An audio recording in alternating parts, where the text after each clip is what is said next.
नमस्कार, स्वागत आहे तुमचं माझ्या यूट्यूब चॅनलमध्ये, ज्याचं नाव आहे स्वामी भक्ती मराठी। आपल्या सर्वांच्या घरामध्ये आपल्या लाडक्या गणपती बाप्पांचं 7 सप्टेंबरला आगमन झालेलं आहे आणि त्यांच्या पाठोपाठच ज्येष्ठा गौरीचं आव्हानही झालेलं आहे। तर आज ज्येष्ठा गौरीचं पूजन आहे, तसेच आजच्या दिवशी दुर्गाष्टमीही आलेली आहे। तर गौरी म्हणजे संपन्नतेची आणि समृद्धीची देवता। घरामध्ये सुख शांती नांदावी यासाठी गौरी पूजन केले जाते। माहेरवासीन घरी येते आणि त्यामुळे महिला गौरी पूजनाची आतुरतेने वाट पाहत असतात। भाद्रपद पक्षातील नक्षत्रावर गौरीचं आगमन होते आणि पूजन हे नैवेद्य ज्येष्ठा नक्षत्रावर व विसर्जनही मूळ नक्षत्रावर केले जाते। गौरी घरामध्ये येणार, त्यामुळे खूप आतुरतेने आणि उत्साहाने तयारी केली जाते। तर गौरी म्हणजेच देवी पार्वती। तसेच हा दिवस खूप शुभ असतो आणि यामुळे या दिवशी घरामध्ये काही प्रभावी उपायही करावे। तर असाच एक उपाय आपल्याला आजच्या दिवशी करायचा आहे। तर कोणता उपाय करायचा आहे हे आपण या व्हिडिओमध्ये बघणार आहोत। तर व्हिडिओ स्किप न करता संपूर्ण बघा आणि जे कोणी नवीन असेल या चॅनलवरती तर सबस्क्राईब करा। तर या उपायासाठी आपल्याला लागणार आहे एक नारळ।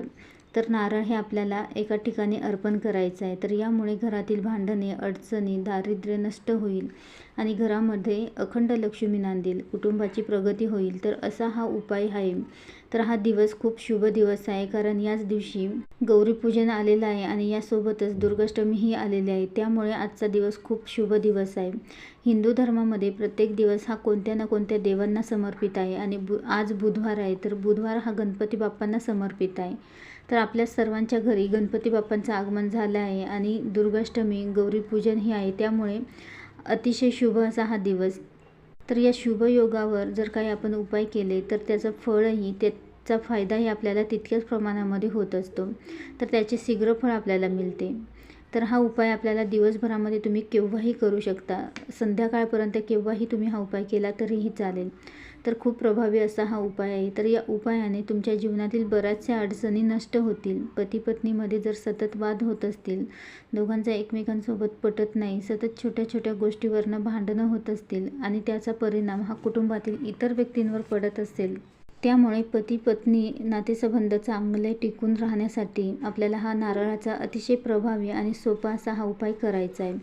तर आपल्याला नारळ घ्यायचं आहे। तर नारळ हे पाणी असणारं नारळ आणि नवीन नारळ घ्यायचं आहे। आधी पूजेमध्ये वापरलेलं नारळ घेऊ नये।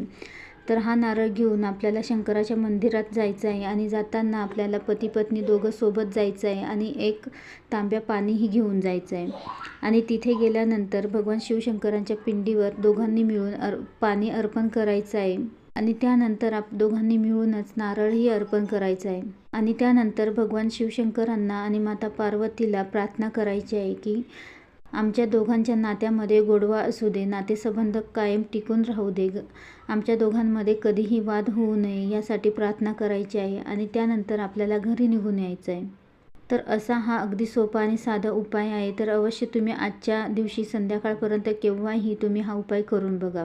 तर यामुळे माता पार्वती आणि भगवान शंकर यांचा आशीर्वाद कायम तुमच्यासोबत राहील आणि घरामध्ये सुख शांतीही नांदेल।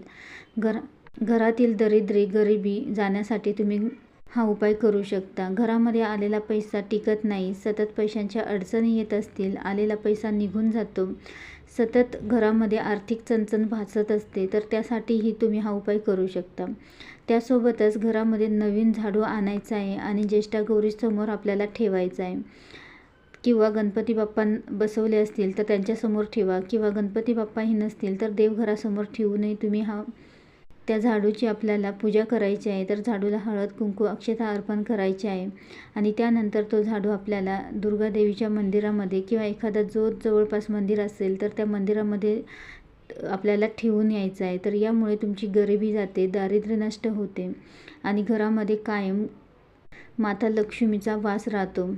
त्यासोबतच तुळशीजवळही आपल्याला एक दिवा लावायचा आहे। तर या दिव्यामध्ये आपल्याला शुद्ध गाईचं तूप टाकायचं आहे। तर संध्याकाळी दिवे लागणीला हा दिवा लावायचा आहे आणि त्या दिव्यामध्ये आपल्याला एक लवंग टाकायचं आहे।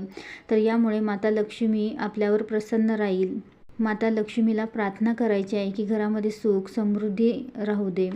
तर असे हे अगदी साधे आणि सोपे उपाय आहे। तर अवश्य आज तुम्ही दुर्गाष्टमी आणि त्यासोबतच ज्येष्ठा गौरी पूजनही आहे, तर तुम्ही या शुभ मुहूर्तावर तुम्ही हे साधे आणि सोपे उपाय करून बघा। नक्कीच तुम्हाला त्याचा चांगला अनुभव मिळेल। व्हिडिओ आवडला असेल तर लाईक करा, कमेंट करा, शेअर करा आणि सबस्क्राईब करा। श्री स्वामी समर्थ।